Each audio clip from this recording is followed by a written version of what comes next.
Hello everyone, good morning. Today is 18th of April and I welcome you all at the Hindu newspaper analysis discussion. So guys, let's start with the video. In today's video, we are going to discuss entire analysis of Hindu newspaper along with all the articles, their background, and you can also get the detailed notes of this session from our Telegram channel. The link for channel is given in description box in YouTube. Now, first of all, before starting up, I would like to tell you about the overview of the newspaper so that you can understand that actually which articles are important in the today's newspaper. So, the first article guys that we can see here is quarter 4 investment at all time high of 14.6 lakh crore. Now guys, understand this particular thing that when we talk about the investments, so the number of the investment that is being done in a nation by both the private as well as government is a very important marker of economic economic growth. Why? Because the investment will lead to job creation, and job creation and investment will lead to increase in GDP eventually. So therefore the increase in investment is a good thing. But guys, understand this particular thing. You are not required to go and track every quarter's data that okay, in quarter 1 there was around 5.9 lakh crore rupees investment, then 14.6 lakh crore in quarter 4. However, one thing I want to tell you that now government is specifically focusing on increasing the public sector investment also in this particular budget as well. Government has taken very high targets. Okay, so this is uh, all about this. Then further moving to the next article guys here. Demand for same-sex marriages recognition is urban elitist view center. So guys, on this particular line there is one article in the text and context section also. We will take that and as well as this particular article. Then army jawan held for Bhatinda, fratricidal killings, fine Shettar leaves BJP. Not important article for your examination, so we need to skip it. Then coming to the city section. So guys, in city section, these regional political issues largely have been given, which are not at all relevant for your examination. So please skip this particular section as well. So guys, continuing, shutdown protest rally in Ladakh against bid to defame Dalai Lama. Then guys, further then these advertisements, tenders, etc., and regional political issues largely have been given. So guys, we will be skipping it because they are not important for our examination, and directly will reach to editorial section. Now in editorial section, Chinese shenanigans on Arunachal Pradesh. We'll see this particular article for examination. Then a culture of cohesion to save young lives on the campus. We'll see this particular article also for examination. Then guys, here promoting impunity. So guys, basically what has happened in 2021 December, there was a botched up military operation that actually happened in Nagaland, which led to the killing of some civilians. Okay, 13 civilians were killed. Okay, so there was a kind of a misplaced intelligence that the people and by mistake that attack happened. Now it has been said that those people or the army men who were responsible for such kind of misplaced action has not been punished by the government. They have been given a kind of an immunity under the AFSPA, that is the Armed Forces Special Powers Act. Article is saying that it is not good, it creates a culture of impunity, it should not have happened. Okay, then Sudan's tragedy. So the feuding generals agree on a time-bound transition to democracy. So in the Sudan, guys, there are the factions that are fighting. Okay, military generals are fighting for the control of the power in Sudan. Okay, now they have agreed that on a time-bound manner, the Sudan will transition to democracy. However, guys, the article is talking about the internal issues going on in Sudan, not that much relevant for your examination. Because guys, understand this particular thing: internal issue of every country are not something very important for your examination. You need to see those issues in international sphere which will have impact on India's interest. Okay, I hope that you understand it. Moving on to the next page, dealing with extreme heat, we will see this particular article for exam. Seizing a political opportunity. So K. Chandrasekhar Rao has played his cards well. Now the political inclination, not very much important. Then Jamnagar to Kanchipuram mapping India's export hotspots. Okay, so by guys, actually, just what you can do in your newspaper, you can just track, just you can see that what are the major places and what are the export items that are being manufactured here. Then further moving on, the petition around same-sex marriage. We'll see this particular article also for society. Then the Meerut court verdict and the Maliana massacre. Okay, so this article is talking about the massacre in 1987 that happened in Meerut. Okay, and now what has happened? The court has basically freed the 39 accused people. So it is giving that what happened when FIR was launched. Not important article for your exam. So please skip it. Not important article. Then how coastal species are living on plastic debris in the ocean. This is an important article for GS paper number 3. We'll take this particular article for exam. Then further moving on, Congress leader KC Venugopal meets Uddhav. Okay, not important article guys. Largely the political issues have been mentioned here. So we will be skipping and will meet here. Russia seeks to right huge trade imbalance. So guys, here we see this particular thing that Russia and India are having the huge trade imbalance largely because of India's a lot import from Russia. Now guys, if I tell you in 2022, Russia becomes the largest supplier of crude oil to India. Okay. And because of this particular thing, what will happen? Obviously, the trade imbalance will increase. Moreover, in also there are the defense deals that are there between the India and Russia. Now, India and Russia already have started the rupee ruble arrangement, where India says that whatever we are importing, we will be making the payments in terms of rupee. Rupee ruble arrangement is going on, but still trade deficit is very much high. So that will be corrected. Okay. In this particular capacity, External Affairs Minister of India, Mr. S. Jaishankar, and Russian Deputy Prime Minister have met and have decided that these particular matters will be resolved. Now, beyond that, nothing much important has been given. India to host summit on Buddhism. We'll see this particular article. Pitas found a new heaven in Odisha district. So we will see this article also. Then guys, further moving on. Fighting rages in Sudan as civilian death. Now, these are the evolving law and order issues. For example, in Sudan, the fighting continues. And for example, every day there is an article that comes about the Russia-Ukraine war. This region was attacked. These many people were killed. You are not required to track all these particular developments. Okay, fine. SpaceX postpones maiden test flight. We'll see Artemis mission, the part of which this flight was. Then the March wholesale price rise close to 1.34%. Infosys share slides to 9%. Not very much important article for your examination, guys. Then, guys, after that also we have the corporate trends. Not important. Fine. And then we have the sports page. In economy page, I tell you a number of times, guys, you are not required to see every data. You are not required to see the movement of SameSex, share market, share prices, etc. Within economy page, the issues which will have an impact on Indian economy, those articles are important for our exam. Okay, so this is, guys, the overview of the entire newspaper, and I hope that you are able to understand this and why we show the overview, so that you are able to know what type of articles are important for exam. Okay, now let's start the discussion of all the relevant articles one by one in detail. Now, so guys, starting up, in every class we start with a GS quotation, which can be used to complement your answers in GS paper number 1, 2, 3, 4 or in essay. So today we'll take the quotation from W. Clement Stone. So W. Clement Stone says, have the courage to say no. Have the courage to face the truth. Do the right thing because it is right. These are the magic keys to live your life with integrity. Now guys, when we talk about the integrity happens to be the most important virtue which is needed to live a life of ethics and morality. Integrity means having a kind of an alignment in number one, what you think, what you preach, and what you do. Integrity is to maintain the highest moral standards, and not only to maintain that, but to live along with those highest moral standards. That is integrity, the most important quality. And how you can develop integrity? Number one, you need to have the courage to say no. Certain right things should be done and certain wrong things should be refused.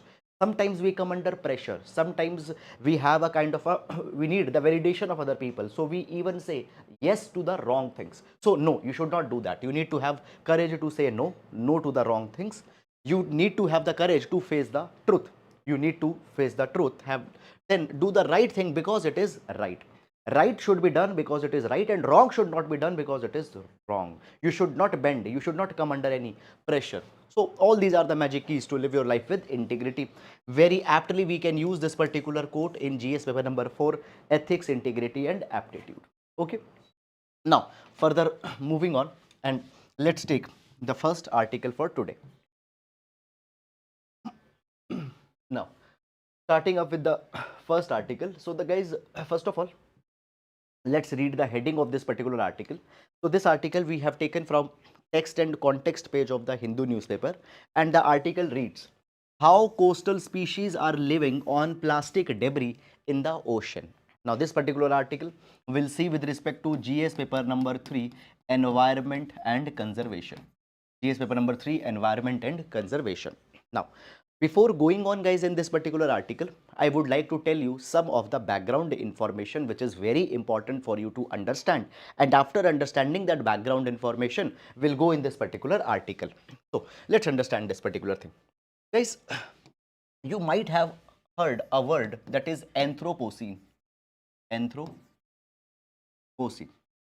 So basically guys, when we talk about the geological history of the earth, geological history of the earth, so we know this particular thing, that nearly 3.5 billion years ago the big bang happened. After the big bang, the universe came in existence, and as universe came in existence, planets were formed, then the earth was formed within the planets. Okay, now when we talk about the earth's geological history, we have seen that there are many of the eras, eons, okay, periods that have happened into the earth's history. There were the ice age, fine, there are the glacial age, then right now we are living in an interglacial age. Interglacial age is an age which is a warm period in the earth's history. After this period, then again a glacial age will come. Okay, so the earth's geological history is huge, and we divide it in eras, periods, eons. Now this one word has become very popular in the last few years, that is Anthropocene. Now Anthropocene is that period, Anthropocene is that particular period of earth when the humans when the humans influence became very dominant, when the humans influence became very dominant. Now there is one particular question, that when this Anthropocene age is started, from when we need to say that okay, this is the point that the Anthropocene will start. Anthropocene means the age of humans, okay, or that particular time in which the humans became very dominant force on the earth. So from when we need to start it? Should we start it from the time when the first nuclear test happened, okay, or should we start with the time when the industrialization began? Because guys, after industrialization we have emitted so much of carbon dioxide that temperatures are changing. Or should we start this Anthropocene from the time when the plastic pollution, microplastic pollution became a very big problem? So when to start this Anthropocene, there is a lot of debate that is going on. Okay, now guys, so Anthropocene, it is not a very good and a dignified term. Anthropocene is used to reflect that how far humans have impacted, they have changed the earth's ecosystem. Now this particular article is actually providing that when to decide that when Anthropocene started, a very suitable time should be when the microplastic or plastic pollution became a very big problem. That is the time when we should start Anthropocene. Now the article is talking about that what has happened. Recent researches have been made, and it has been found that now there are the species which actually are living in the garbage, in the dump, that is into the debris that is dumped into the oceans. Now let's understand this. So a minute.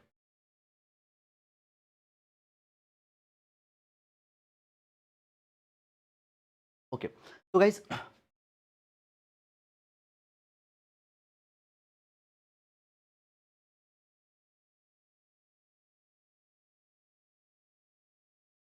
okay, so as we have already discussed that there is Anthropocene epoch, which is the name scientists have proposed for a new period in history characterized by the influence of one species, that is human. Now understand this particular thing guys. The article is talking about the Great Pacific Garbage Patch. The Great Pacific Garbage Patch. Let's understand this particular thing. So guys, you might have read a lot about the oceanic currents. So we know this particular thing that within the ocean, there are the currents that have been formed. What is a current? Current is nothing but a regular movement of water from one place to B place. These currents can be the warm water currents. These currents can be the cold water currents. Now, so there are the currents, and guys, what happens? Many number of why these currents are first of all formed? These currents are formed because of the wind patterns, because of the Coriolis forms. And often what happened, these currents, for example, one current is coming from this way, one current is coming from this way, one current is coming from this way. Often they create kind of loops. They create a kind of loops, and these loops are called as gyres. Okay, so multiple currents will come together and these currents will form loops. These loops are called as gyres. And we have the one of a gyre by the name of the North Pacific subtropical gyre. Now guys, understand, first of all let me show you the location of this Pacific North Pacific subtropical gyre. Now a minute, I don't know why this is happening. Okay, so if you see this particular photograph here, this particular picture, we see that here there is a South Pacific gyre, here there is a South Atlantic gyre, here we have North Atlantic gyre, we have here Indian Ocean gyre, and here you can see the North Pacific gyre, North Pacific gyre. So what are the gyres? Gyres are the loops which are formed due to the currents in the ocean which are merging and which are meeting. Now the article is talking about that within this North Pacific gyre, there is actually a kind of there is a huge belt, huge pile of garbage. And I have also used this particular picture here. So what has happened, there are the hundreds of kilometers. So if you can see here, it is going something like this. So there have been this hundreds of kilometers of strip of garbage. Now what happened, many number of times what we are doing, we are just dumping our garbage in ocean. Now that particular garbage flows along with the current. Okay, it is carried by the currents, and when this particular current merges in a gyre, so in this particular loop all this particular garbage get collects, and in this particular direction we have the great garbage belt. What we have the great Pacific garbage patch. Okay, in which there is estimatedly 45,000 to 1,29,000 metric tons of plastic that has been dumped. Now understand guys one more thing, that you might have heard about the tsunami of Japan that came in 2011. Now what has happened, a lot of dump in this particular great Pacific garbage patch, it has been contributed due to this Japanese tsunami of 2011.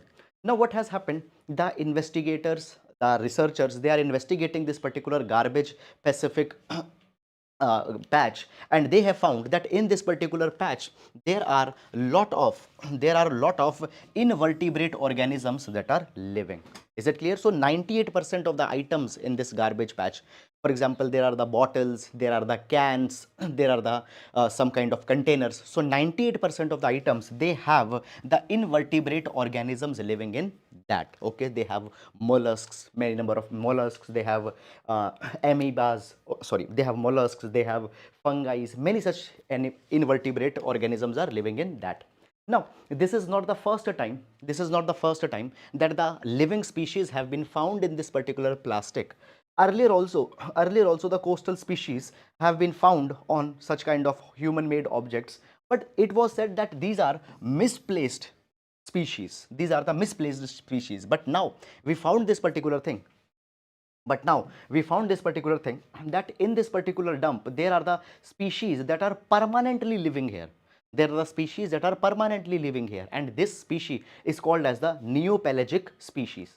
These species are called as the Neopelagic species or Neopelagic community. So what is a Neopelagic community? Neopelagic community means invertebrate organisms that are permanently living in the garbage. They are permanent living in these plastic items which are floating in the great Pacific garbage patch. Okay, and their numbers is increasing because every year the plastic that is being dumped, it is increasing.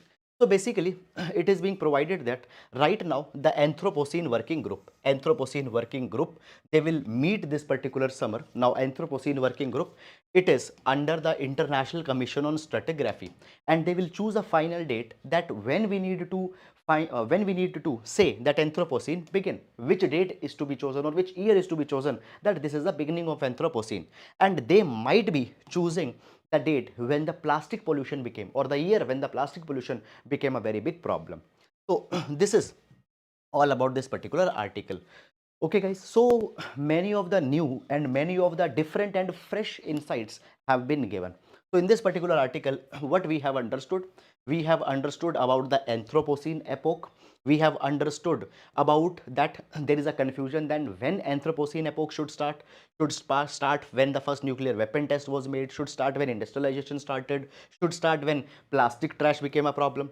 Then we have also understand about these great gyres that we have, okay, and we have talked about that when the water currents, fine, they form loops, then a gyre is formed, and within the gyres we have understood the North Pacific gyre, and within the North Pacific gyre we have seen that there is a Great Pacific Garbage Patch, and in this Great Pacific Garbage Patch there are a lot of plastic items, and within that plastic items they are the communities that are living there permanently. Okay, now moving to the next article,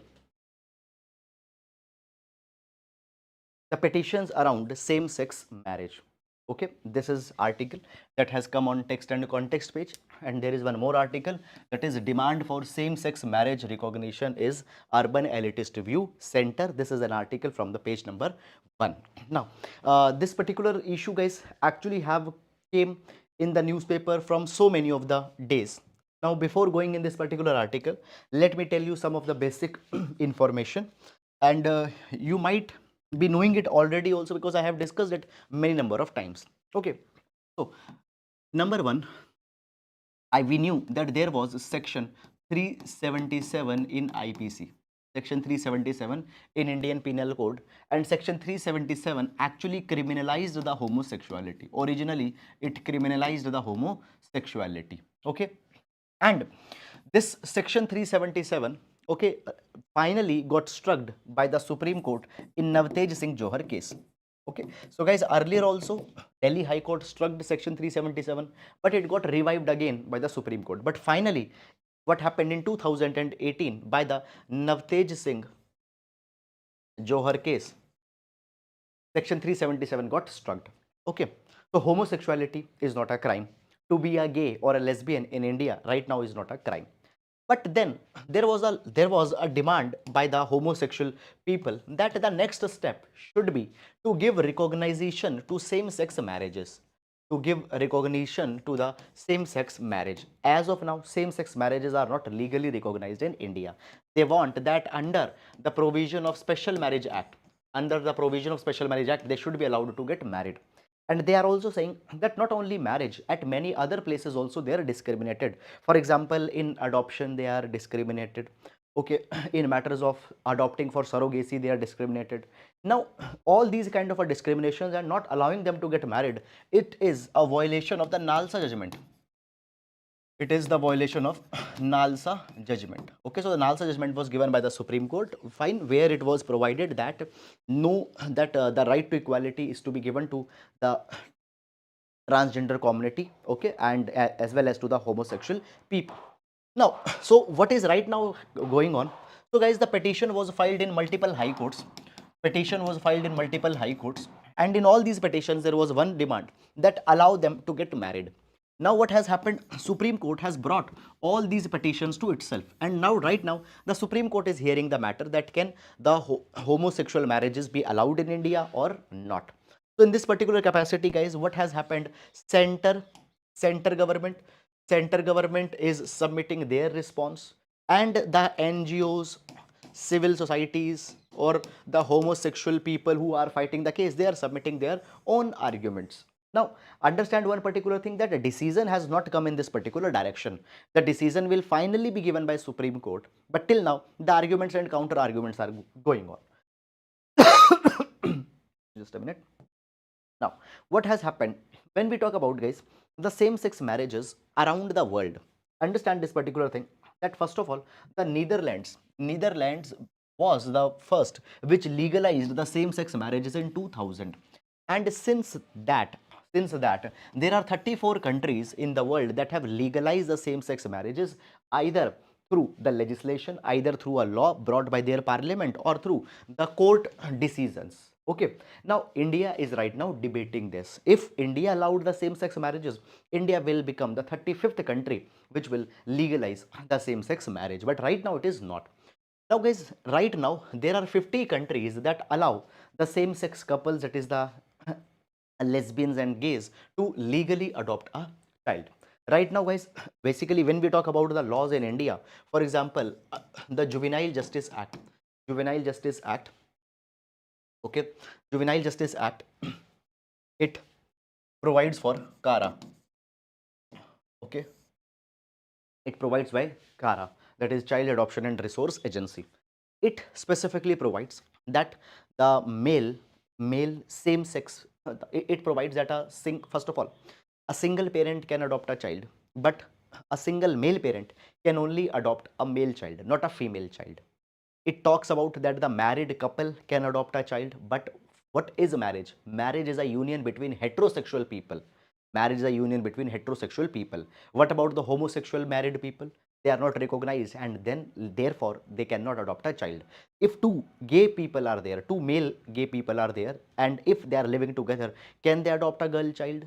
Okay, no, they cannot adopt. So the laws of adoption are very restricted when we talk about the homosexual people. So there are 50 countries that allowed same-sex couple to legally adopt a child.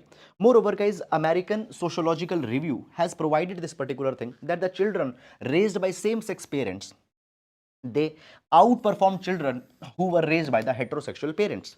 So this study very clearly provides this particular thing, that homosexual people can be good parents. They can raise the children, okay, and the children's on par with the children's, they can be raised by them. Okay, moreover, in this particular capacity, Delhi Commission for Protection of Child Rights, DCPCR, Delhi Commission for Protection of Child Rights, it has also provided this thing, that same-sex couples would make equally good parents as the heterosexual parents. So it has supported it. And guys, if you remember yesterday newspaper analysis discussion, there also we have discussed about one particular study which has provided that if same-sex marriages are allowed in India, it will give a lot of mental ease, it will give a lot of psychological ease to the same-sex people. So all these arguments are there. Now, when we talk about the union government's response, so union government says that same-sex marriages in India is just an urban elitist view. What do we mean by this particular word, urban elitist view? It says this particular thing, that only the urban people living, no, first of all, majority of India still lives in villages, not in the urban areas. Majority of India lives in villages. So it says that the people who are living in urban India, and even in the urban India, there is a very small section of people who are elitist people, okay, who have their thinkings westernized, the rich class, the people who have western thinking, the people who are not that much attached to the Indian culture, Indian reality, that very minuscule section of society, okay, that is one which is supporting the homosexuality. So it is not a mainstream view, it is not a mainstream view, it is not a majority view, it is not a view that is connected with Indian culture. It is a very small urban elitist view having in some westernized people living in urban cities, who they support the homosexuality. It is also being provided that you cannot go, fine, the judicial creation of a new social institution like same-sex marriage cannot be claimed as a matter of right. You cannot go to the Supreme Court and cannot claim that as a matter of right we should be allowed to get married because we are the homosexual. You cannot claim it as a matter of right. Now understand this thing, that when we talk about institution of marriage, it is a very important institution, and in India marriage means only the heterosexual marriage, that is a marriage between a male and a female. Today you are asking that we want to create a new institution of marriage, that is the homosexual marriages. If parliament finds that it should be created, it should be allowed, now parliament will do it. You cannot go to court and can ask it is a matter of a right. Fine, this is something that has been provided. Moreover, the government is also providing this thing, that to allow the same-sex marriages Yes or no? It has to be the decision of parliament, and courts should not go in this particular matter.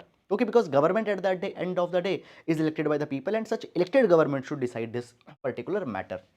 Moreover, in this particular direction, National Commission for Protection of Child Rights, NCPCR, National Commission for Protection of Child Rights, what they have provided, they have said that when we talk about the Juvenile Justice Act, so Juvenile Justice Act of 2015 prohibits a single man, okay, from adopting a girl child.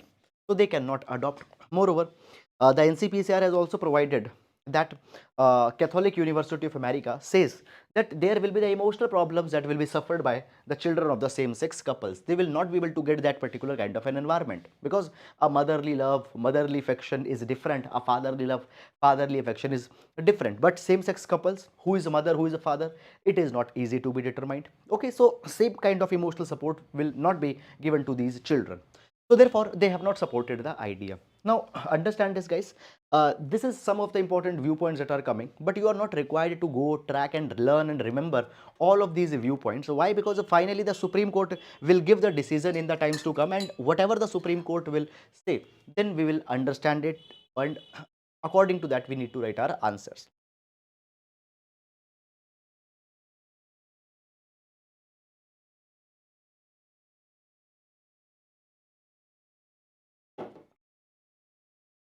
Now, moving to the next topic. India to host summit on Buddhism. India to host summit on Buddhism. Now, this particular article, guys, will see for GS paper number 2, India as a soft power. GS paper number 2, IR, India as a soft power. Now, let me, before going in this particular article, guys, let's talk about some of the basic background information. And after understanding this basic background information, then we will go in the details of this particular article. So basically, guys, what do you mean by, first of all, the word power? What do you mean by the word power? So power is the ability of a person to influence others. Okay, power is an ability to influence other people's behavior. Fine. For example, I want that Mr. X should do that. If I can make Mr. X to do that, that is my power. Now, power can be, there can be hard power. There can be hard power. What is a hard power? I show Mr. X a gun and I ask Mr. X to do that particular thing. He or she will do that. Why? Because I have a gun. This is the hard power. Okay. There can be economic power. There can be economic power. What I will do, I will give Mr. X or Miss X 500 rupees and I will say them, you do this. They will do that. Why? Because I'm giving them money. It is my economic power. Then there can be soft power. Then there can be soft power. What is a soft power? Soft power means that basically Mr. X respects me a lot. Mr. X respects me a lot. Mr. X held me in very high regard, and whatever I will say to Mr. X, Mr. X will do that. Not because I'm showing him the gun, hard power, not because I'm giving him or her the money, economic power, but simply because that particular person is attracted to me. That particular person holds me in high regard. That is my soft power, for example. Okay, everyone has such kind of a soft power. You will have such soft power. Your friend will, your parents will have soft power. Everybody has such amount of soft power. In a same way, the nation also has a soft power. Now, when we talk about that soft power, so this soft power of a nation, it is because basically the nation, it is many number of the nations, they have diversity. Okay, they have diversity, they have their unique culture, they have their unique practices, they have their unique set of norms which attracts many of the countries. Okay, this yields to the soft power of a nation. Now, Buddhism is one element of India's soft power. Understand this particular thing. India has been the birthplace of Buddhism, and particularly in the South Asia and Southeast Asia, many countries are the ones which follows Buddhism. So always they held India in high regard because India was the propagator of Buddhism. India was the birthplace of Buddhism, and we attract large countries, the people of those countries towards the India. Now, in this particular direction, guys, what India is now planning to do? India is now planning to host the summit on Buddhism, the summit on Buddhism. And in this particular summit on Buddhism, India will invite delegates from nearly 30 countries, including the Taiwan. But China has not been called. China has not been called because of the frosty relations going on between India and China. Even the leader of the Tibetan Buddhism, Dalai Lama, was expected to come, but he might not be able to come because of the health issues. Okay, so this 2-day conclave is going to be organized on Buddhism. Now, this particular conference on Buddhism is being organized by Union Culture Ministry and International Buddhist Confederation. And what they will discuss?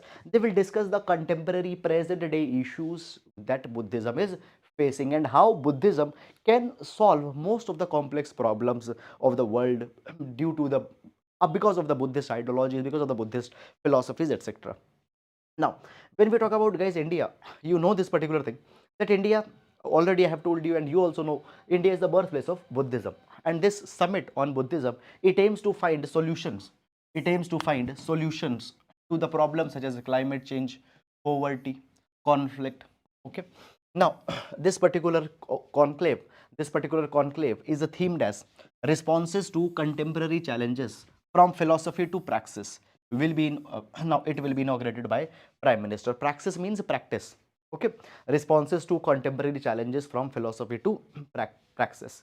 Okay, now this particular Buddhist conference, will be focusing on 4 themes, that is Buddha, Dham and peace. Buddha, Dham and peace. Dhamma means the dharma. Buddha, Dham, environmental crisis, health and sustainability. Then preservation of Nalanda Buddhist tradition and Buddhist pilgrimage, and then living heritage and relics. Okay, so these are the 4 themes on which this Buddhist conference will be held, which is being organized by the India. Now, by this particular thing, as I have told you, that 30 countries will be participating, academicians will participate, spiritual leaders will participate, fine, government representatives will participate. So it is a very good place where India can showcase its soft power vis-a-vis Buddhism is concerned, and will be able to attract so many of the countries.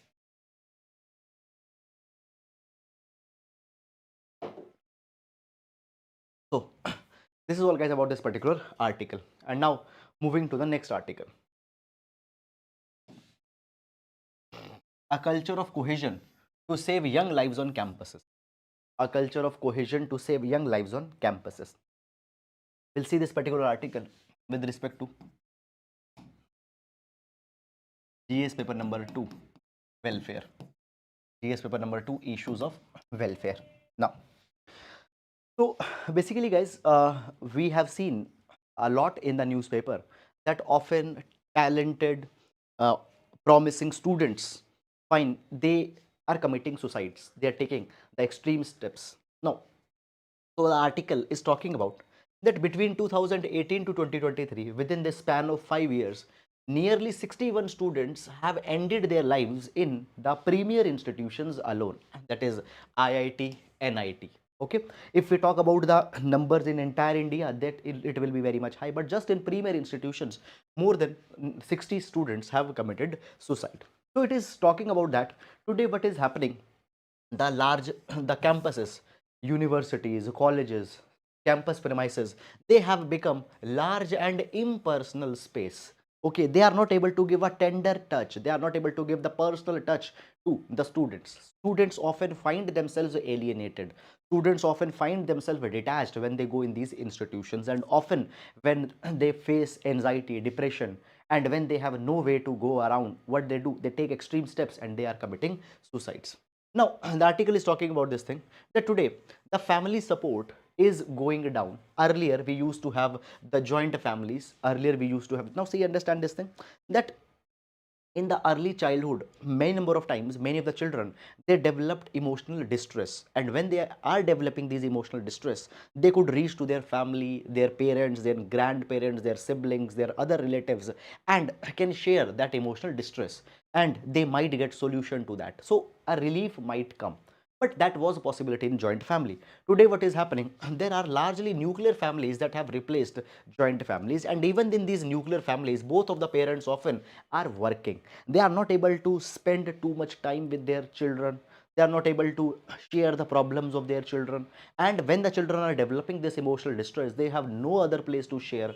They are just consolidating within themselves, and later in their life it outbursts, and then they take extreme steps such as resorting to suicides. So this is talking about, this is providing that today what has happened, individualism is pervasive in the societies, and then emotional distress go unnoticed. Now when these children, they go to the higher institutions such as the schools, colleges, universities, in these institutions also there is hardly any free and fair communication between the students, between the seniors, between the teachers, administrations. Now teachers, particularly in Indian in universities, they don't have much time to interact with the students. They are just busy in their class structure schedules, they are just busy in their own engagements. Moreover, we also find this particular thing that within the institutions there is a formalized hierarchical structure that prevails. Okay, within administration there is a hierarchical structure.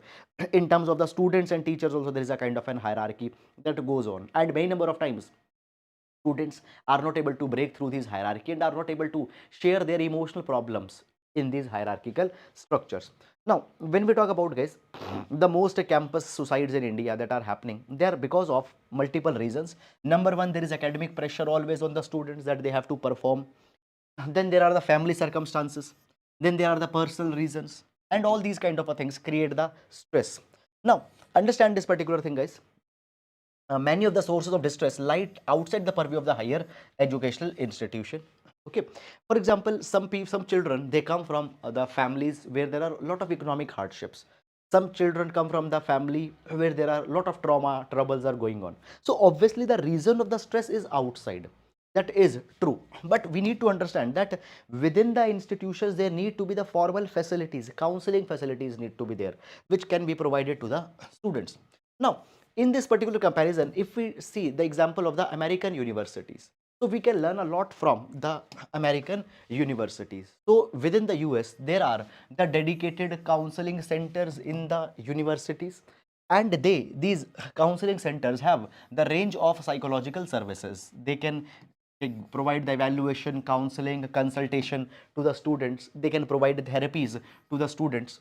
And when we talk about them, okay, these facilities, that services that they are providing, as well as the personnel, the psychologists that are there, they all are accredited by the international accreditation of the counseling services. There are the licensed psychologists, psychiatrists, clinical therapists, health workers, social workers who are working in these counseling centers, and they are always providing assistance to the students. Okay, moreover, understand this particular thing, the counselor to student ratio is also very carefully established. Okay, it is not a case that okay, on 1000 students there is one counselor, because that also will create to the problems. So counselor student ratio is also very carefully established.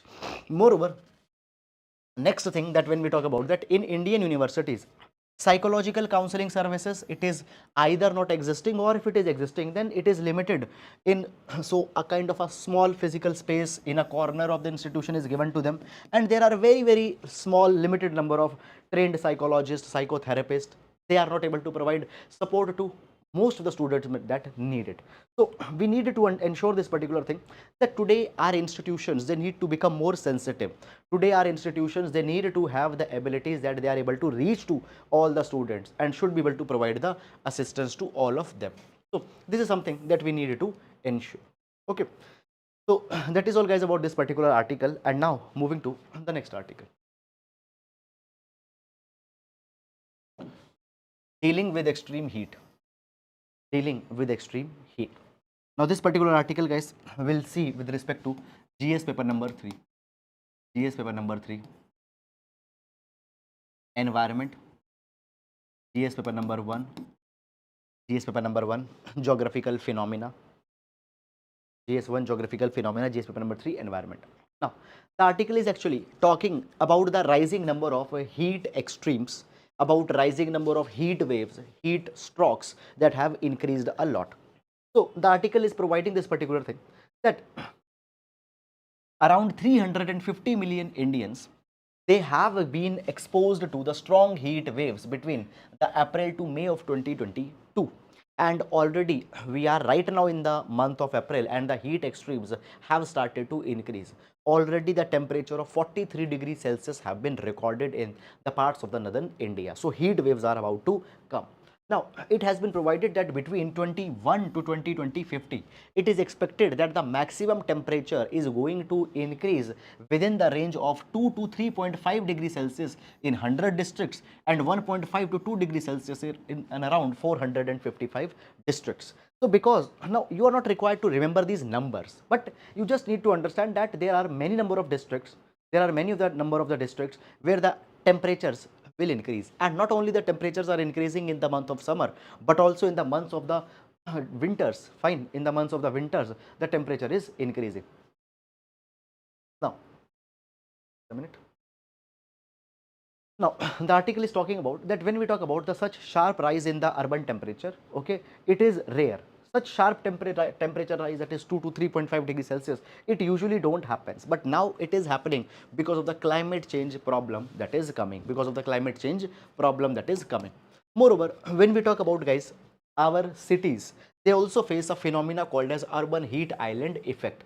What do we mean by the urban heat island effect? It means that the urban centers, cities, their temperature increases, their temperature is more in comparison to the rural areas. So there can be the difference of 4 to 12 degrees Celsius. So it means, for example, a city by the name of X, it might have temperature of 42 degree, but nearby rural area, it might have the temperature of 30 degrees. So there can be 4 degree to 12 degree of temperature differential when cities and rural areas when the cities and the rural areas are concerned. So the cities have become the heat islands. Okay, urban heat island effect is getting created there. Now, what is the reason that the cities have become the urban heat island? It is because of many of the reasons. So today we find this particular thing, that the cities, basically the natural land cover, it is replaced with the dense concentration of the pavements. So there are the steel, there are the buildings there which have a lot of steel, which have a lot of glass, okay, which is absorbing a lot of heat. Then we have the roads made up of bituminous, which are dark in color or black in color. So these paved bituminous roads are absorbing a lot of heat. So in this particular way, the city temperature increases and an urban heat island is created. Then further moving on, guys, that when we talk about the temperature that has increased so much, this increasing temperature, it has an impact on agricultural production also, because near the cities, whatever agricultural fields are there, they will be facing the productivity issues because of such high temperature. Now, there is one example that is being given. For example, 90% of India's cumin production, it comes from the Gujarat and Rajasthan, and because of the rising temperature in the Gujarat and Rajasthan, a lot of cumin crop in Rajasthan had got destroyed. So agriculture productivity is also getting impacted. Then because of the rising temperature, the cities have become unlivable places. Moreover, the largest impact happens on the poor people, laborers, for example. The article is providing that laborers who are doing heavy work, the construction workers, rickshaw pullers, the heat exposures led to the loss of 162 hours per year.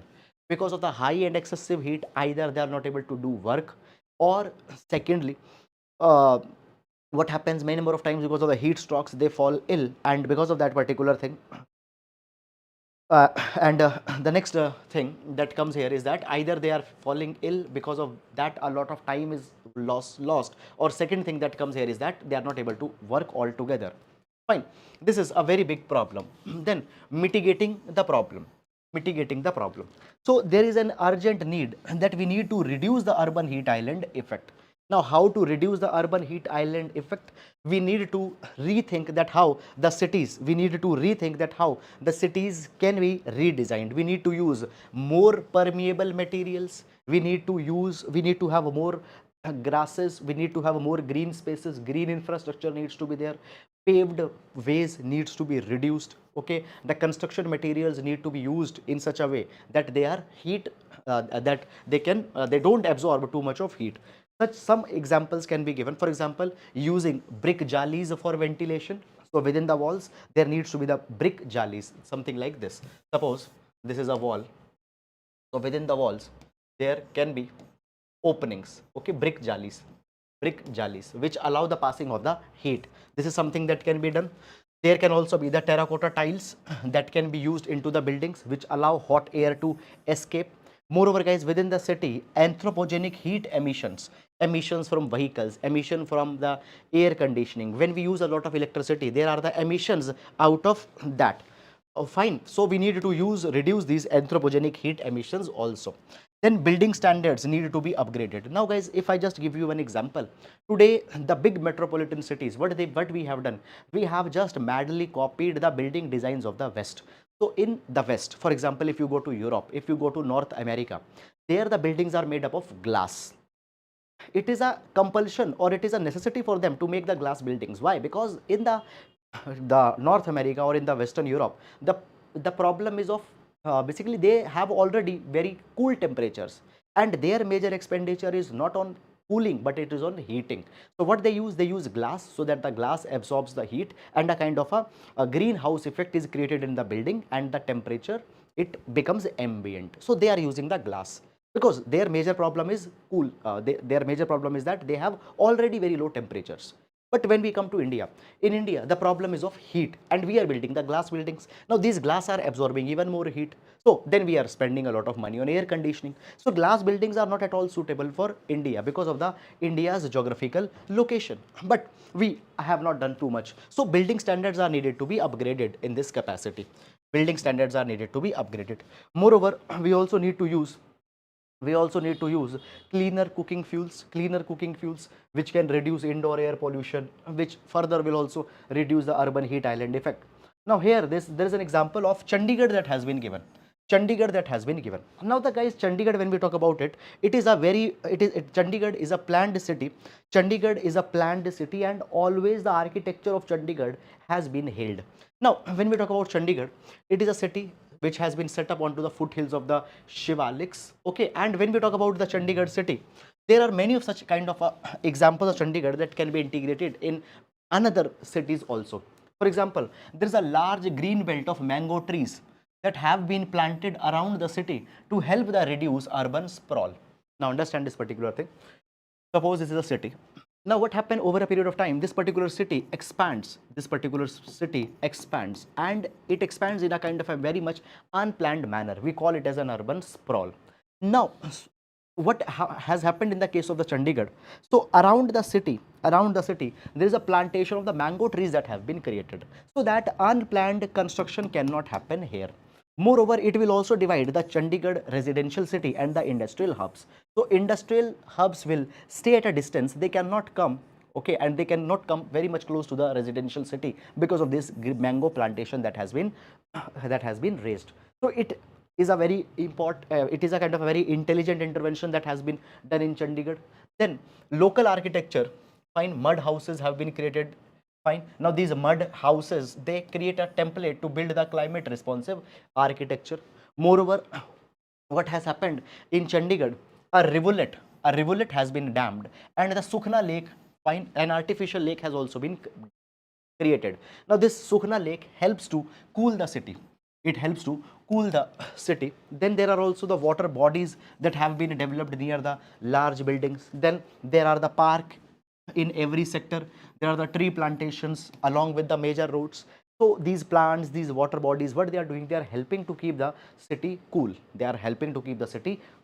Then guys, there are also the large forest areas that have been reserved. Okay, so what has happened, and along with that, complementary modern designs are also being brought from time to time. Okay, from time to time. This is something by which the Chandigarh has been able to keep their temperature low, and Chandigarh is not becoming a major heat island. Now, this is something that we can adopt also in our city designs. Moreover, apart from that particular thing, we also need to embrace more and more public transportation. Fine, private vehicle usage needs to be reduced. The landfills, okay, the landfills in which the waste is being dumped, and then these landfills are emitting methane, and that methane is contributing into the temperatures. These things are also needed to be reduced. So these are, guys, all the intelligent steps that can be taken in order to reduce the urban heat island effect in our cities, and the cities can be kept as cool. So a very good article, guys. Okay, a very good article that we have just read. I hope that you have understood it. And now moving to the next article, that is Chinese Shenanigans Chinese shenanigans on Arunachal Pradesh. Chinese shenanigans on Arunachal Pradesh. Okay. Now, now, guys, this particular article will just see with respect to the GS paper number 2, India-China relations, and within the India-China relations, or understand this thing that whenever you talk about the relations between any two country, India, China, India, Nepal, India, Bangladesh, India, US, there will be two things that will be there between any two countries relation. Number one, there will be the convergences, and number two, there will be the irritants. So convergences are the points on which the two countries are coming together, and irritants are the points which divide these two countries. So on the aspect of irritant, we know this thing that between India and China there are a lot of irritants, and one irritant which comes again from time to time is the dispute on Arunachal Pradesh. Now what has happened? We see this particular thing that from time to time China renames the places in Arunachal Pradesh and gives them the Chinese names. Recently, what has happened? China has released the 11 Chinese names of the Arunachal Pradesh's places. So 11 locations in Arunachal Pradesh, they have been given a Chinese name by the China. Now by giving them the Chinese name means that the China is saying that these territories of Arunachal Pradesh actually belong to China. So the China is now manufacturing the new disputes in Arunachal Pradesh. Now always China has said Arunachal Pradesh as South Tibet, as Southern Tibet. This is something. Now when we talk about Himalayas, East or South China Sea, China, what has done? China has always basically claimed the parts of the territories, and it has said that historically these territories were China's, and now China again want to get them. So China is going for historic restoration. That has happened. Now, basically, guys, when we talk about the recent developments that has happened, so there are two developments that have come hand in hand. Number one development, that China enacted the new Coast Guard law of 2021. New Coast Guard law of 2021. Now what this particular law is, this law says this particular thing that China can take any step, including the military step, to protect their sovereign territories. So they say that they can take necessary measures, including the use of force, to safeguard their sovereignty. Number one. And then what they have said, they have released the Chinese name of the places in Arunachal Pradesh. So indirectly China is saying that these places in Arunachal Pradesh are the part of China. And now China is also saying that they can also take the steps. China is also saying that they can take the steps to make them part of the China. So this is something that China is doing. Moreover, China has also passed. So this is something that has happened, and this is a kind of a unilateral step that the China is committing. Now, guys, this is the time that India should not only reject the Beijing's charade of giving Chinese names to the places in Arunachal Pradesh, but India also need to give the Indianized names to the places that are in the disputed territories or the places that India claims. For example, the Aksai Chin. Aksai Chin can be given the example of Akshay Chin. Akshay Chin, which means an everlasting symbol. So as China is doing, India also needs to take certain steps, and India also needs to send a strong symbolism to China. So this is, guys, all about it. Beyond that, nothing much important and relevant has been given in this particular article.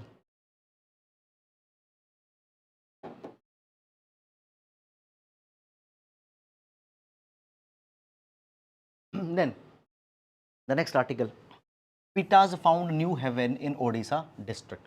So this article will see with respect to the prelims examination. Now, so basically, guys, here if you see, this is the photograph of mangrove pita. So mangrove pita is a species of bird that is found in the mangrove region. And in order to count the population of these mangrove pitas, the exercise has been taken up in Odisha. So this is the first ever census of mangrove pita that has been carried in the two coastal districts of Odisha. And they have said that 179 such mangrove pitas they have spotted. Now, you don't need to remember the number. So what are the mangrove pitas? Mangrove pitas are the nearly threatened species.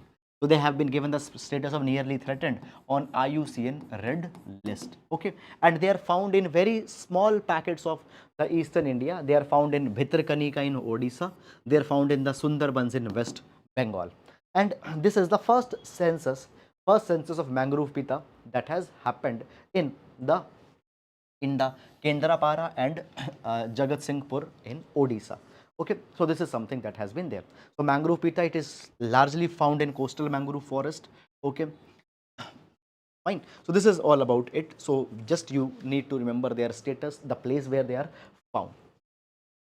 Then moving to the next article.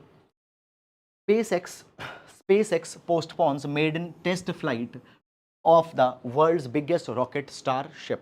Now, guys, when we talk about the SpaceX, SpaceX is a private enterprise that has been founded by Elon Musk, and the SpaceX, they are making their own rockets, and on these particular rockets, the humans will be brought to the space, the humans will be brought to the moon, will be taken to the moon, they will be taken to the Mars. Now, when we talk about the SpaceX have built the world's most powerful rocket ever built, and that particular rocket is called as the Starship. So there was a there was actually a kind of a flight of this star flight that was that was to be taken on Monday, but this particular flight got cancelled because of a technical glitch that came. Okay, because of a technical glitch that came, because there was a pressurization issue that was there. Now within the next 48 hours, again they will try to launch this particular rocket. Now guys, understand this particular thing, that when we talk about the Starship, when we talk about this Starship, so the Starship, it has been picked by the NASA. It has been picked by the NASA as a spacecraft to ferry astronauts to the moon in late 2025. So I just here want to tell you about the Artemis program. So Artemis program is the program by NASA in which the NASA will take the humans to the moon, and by 2025 the Starship rocket of the SpaceX will be used to take the humans onto the moon. That is something that is happening. Now already, as the part of the Apollo 11 mission, the humans have been landed onto the moon. So Neil Armstrong and the Buzz Aldrin were the two astronauts who landed on the moon for the first time, and they went there on the Apollo 11 mission. Okay, so when we talk about the Starship, so Starship is the such powerful rocket. Now guys, apart from the Starship, under the Artemis program, NASA is building their own rocket also, that is space launch system. They are developing it as well. Okay, so space launch system will also try to take the astronauts to the lunar orbit in November 2024. But space launch system, which is the NASA's rocket, it is not as powerful as the Starship, which is the SpaceX's rocket. Okay, so this is guys all about it. Now beyond that, you are not required to go in the details. Then moving to the main practice question for today. So today's main practice question: with climate change causing extreme weather events, episodes of higher heat wave rise, discuss the mitigatory action required along with structural infrastructure measures to help Indians adapt. So this will be GS paper number 3, question 10 marker. Okay. So that is all guys about today's session. So I hope that you have understood it, and with this we come to an end to the today's session. So guys, if you have liked the video, you may hit the like button and please leave your lovely comments. So that is all for today. Now we'll meet tomorrow. Till then, please take care of yourselves. Thank you so much. Okay, and meanwhile, a very good morning to all of you. Yashu, Ravi Ranjan, Vinay, K. Akansha, Mahavir, Gokila, Gaurinath, Be Preserved, Donia, Dipankar, Venki, Aspirant, Akshay, Booja, Donia, Pallavi, Ashish, Sunil Yadav, Ria, B.R. Joshi, Kami, Songam, Suraj, Ya, On the Way, Anjana, M. Kumar Goswami, Venkat, Sri Agro Tech Consultancy. Okay, very good morning to all of you, and thank you guys for joining.